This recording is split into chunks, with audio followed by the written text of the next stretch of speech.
Assalamualaikum warahmatullahi wabarakatuh. Salam dan bahagia guru penggerak. Saya Reskianti, calon guru penggerak angkatan 10 dari UPTD SMA Negeri 1 Tapalang. Pada kesempatan ini saya akan memaparkan kesimpulan dan refleksi pemikiran Ki Hajar Dewantara pada koneksi antar materi modul 1.1. Menurut Ki Hajar Dewantara, pengajaran dan pendidikan merupakan sesuatu hal yang berbeda, di mana pengajaran merupakan proses pendidikan dalam memberi ilmu atau berfaedah untuk kecakapan hidup anak secara lahir dan batin. Sedangkan pendidikan memberi tuntunan terhadap segala kekuatan kodrat yang dimiliki anak agar ia mampu mencapai keselamatan dan kebahagiaan yang setinggi-tingginya, baik sebagai seorang manusia maupun sebagai anggota masyarakat.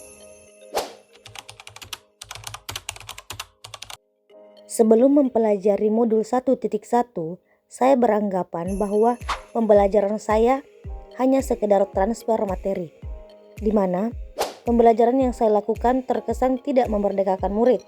Hal ini terjadi karena saya menganggap pembelajaran hanya transfer materi saja, sehingga fokus saya hanya pada ketercapaian materi.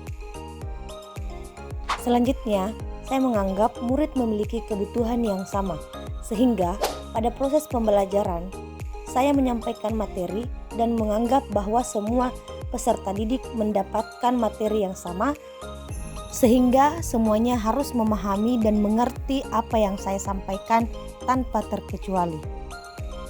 Kemudian, pembelajaran yang saya lakukan terkesan hanya menekan pada aspek kognitif saja, di mana saya akan merasa berhasil jika peserta didik mencapai ketuntasan minimal dan merasa gagal jika peserta didik memiliki nilai di bawah nilai ketuntasan minimal.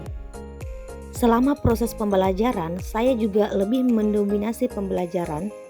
Dalam hal ini, pembelajaran saya berpusat pada guru atau teacher center, sedangkan siswa hanya menerima informasi yang saya sampaikan dan tidak memberikan kesempatan untuk memperoleh informasi sendiri.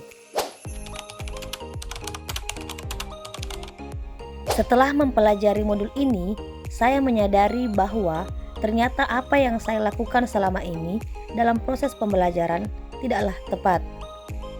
Sehingga saya mengubah mindset saya bahwa pembelajaran bukan lagi menuntut tetapi menuntun peserta didik, yang dimana pembelajaran bisa dilakukan di dalam kelas, di laboratorium, bahkan di luar kelas. Selain itu, ternyata murid memiliki karakter yang berbeda-beda, sehingga dalam proses pembelajaran, saya harus mengetahui kebutuhan murid agar pembelajaran saya dapat tercipta menjadi pembelajaran yang menyenangkan. Dalam hal ini, penggunaan media dan metode yang tepat. Kemudian, saya menerapkan semua aspek pembelajaran, tidak hanya kognitif, tetapi afektif, psikomotorik, spiritual, sosial, dan budaya. Pembelajaran saya tidak lagi berpusat pada guru, melainkan berpusat pada peserta didik, yang dimana saya memberikan kesempatan kepada peserta didik untuk berpikir kritis, memberi pendapat, dan berinovasi.